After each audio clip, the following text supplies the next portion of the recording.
ஆசையுடன் கேட்பவர்க்கு அள்ளித் தருபவன், அல்லல் துன்பம் துயரங்களை கிள்ளி எறிபவன், பாசத்தோடு யாவரையும் பார்க்கின்றவன், பாவங்களை பார்வையினால் மாய்க்கின்றவன்.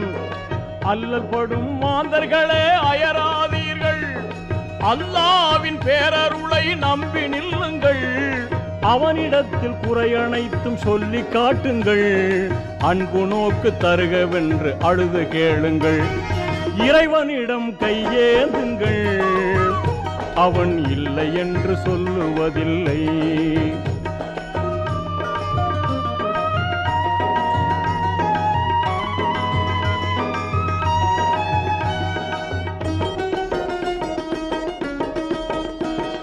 தேடும் நேயர் நெஞ்சங்களில் குடியிருப்பவன், தேடாத மனிதருக்கும் உணவளிப்பவன்,